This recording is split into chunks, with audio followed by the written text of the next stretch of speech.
Hey everyone, and welcome to Adventures. Today I'm going to list 10 things that you cannot leave home without when you're going to take a cruise. Now they may sound a little unusual to you, but I'm going to tell you why they are always on my list.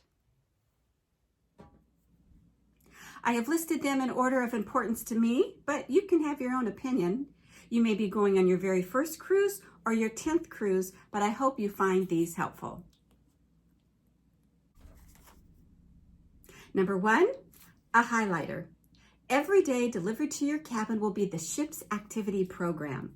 In that program, it names all the activities of the day and the evening, the time and the place where it's located. And many of these activities you will only have the opportunity to attend once per cruise.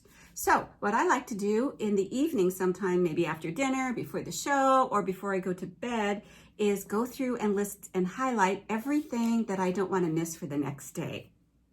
Also, if you have more than one person in your cabin, or if you're traveling with children, you may want to color code all of the activities that you want to do.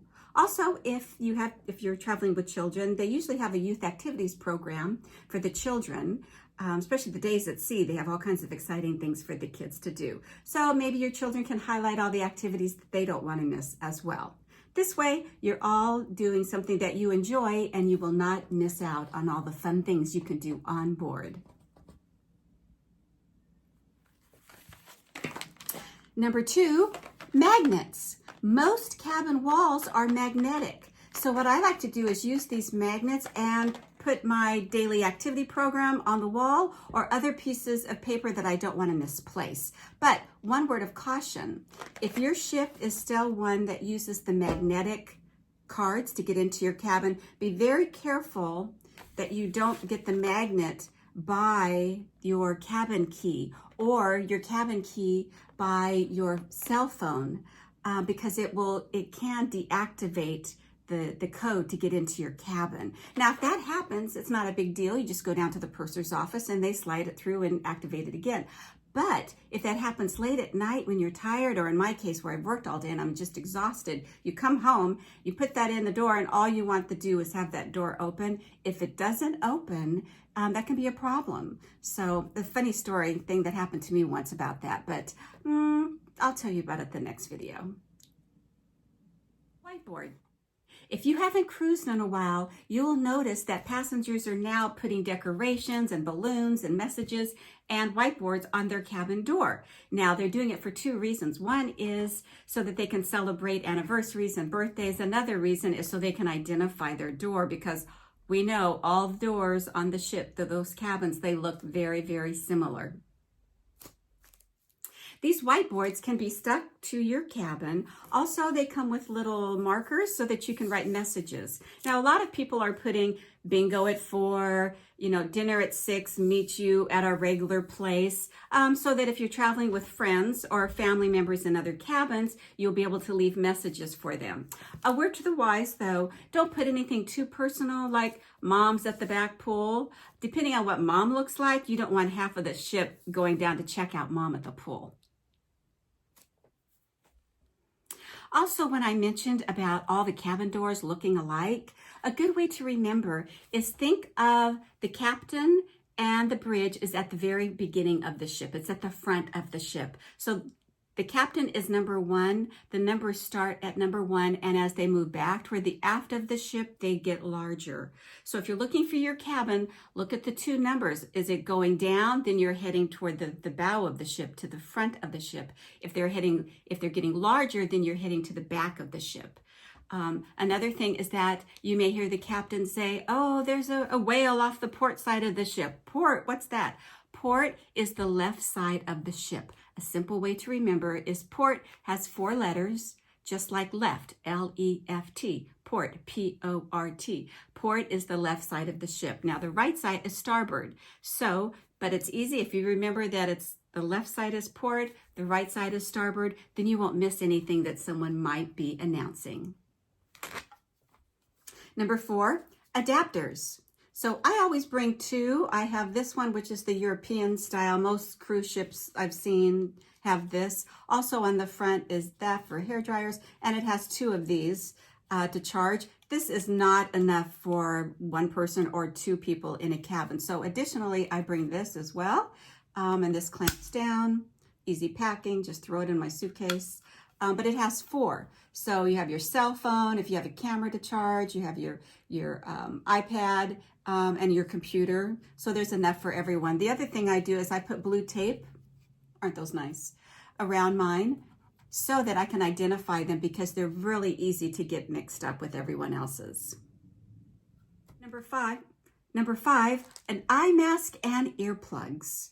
You may say, I didn't fly in. Why do I need an eye mask? Well, look at this little bag. I got this from Qantas when I flew to New Zealand a couple months ago, but they gave us these neat little things. So an eye mask, because sometimes this is your vacation, you want to relax, you want to take a nap maybe in the middle of the day. So your cabin mate may want to be watching a movie, or you know, they don't want the lights out. So these are always handy so you can take a nap anytime. And the same thing with the earplugs. Look at those, were in this little bag too. Earplugs also. So if your cabin mate or your husband or your spouse or your roommate is watching a movie, you don't want to see it and you don't want to hear it. So these things can be important. Also, sometimes you can hear your neighbors. Maybe that's good, maybe that's not. But this will also drown out any kind of noise, so you don't have to hear, and maybe you'll be able to rest a little bit easier. Number 6, folded up little bags. Now, sometimes when you go in port, you want to be able to carry some things that you've purchased, or also when you're ready to go home, sometimes you realize that you bought a few too many things and you need something to carry it home in.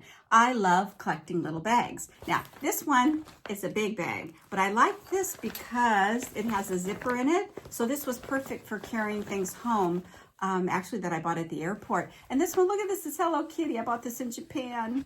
Isn't that adorable? Now, although this is light, that works, but let me show you my favorite ones. I love these little folded up ones. Look how cute these are. This is my favorite one. It's light as can be, and it just opens up. And I bought this in Japan too. Look how cute is that? It says Japan. Okay, that's nice. And then this is what they look like. These I got in New Zealand. Look at that little kiwi. And this is lightweight. If you don't need to use it, it doesn't weigh anything. You just toss it in your suitcase. And then my favorite one, I haven't even opened this up yet. Look at the cute little kiwi. But these are wonderful. You just, after you finish packing, you just throw these in. And when you're ready to disembark, if you have extra things and you've run out of room in your suitcase, these are always very handy. Number 7, beach towel clips. Look at these. And you think, okay, what are these? These are clips that you put on a lounge chair and they hold up your beach towel. Now, these are pretty new on the market. I bought 6 of these at the dollar store. I'm not sure where you live, but the dollar store, Dollar Tree. But I bought 6 of these for $1. So these will hold up your beach towels. Now, you may say, well, I'm not going to the Caribbean. They're perfect for the Caribbean or the beach, any place that you go. Even if you're going to Alaska, sometimes you sit out and have hot chocolate and you're watching the glaciers go by. So these are great. Anytime you're sitting on a lounge chair and you have a towel, or if you're watching the movie at night under the stars where they serve popcorn and you're watching the movie outside, this will also help hold your blanket. So these are handy. These are really, really great. Number 8, binoculars. Look how cute these are. So they're very lightweight, but they're very, very good. And they're wonderful to have, especially in Glacier Bay or when you're cruising along and they say, you know, look on the land, you can see different wildlife. So you can always see different things from the ship when you're looking ashore, especially going through fjords. So these are really wonderful to have. Even if you have a cabin with a balcony, I've sat out there for hours at a time just looking through binoculars, trying to see what I can see on shore. They're wonderful to have. Number 9, a small flashlight.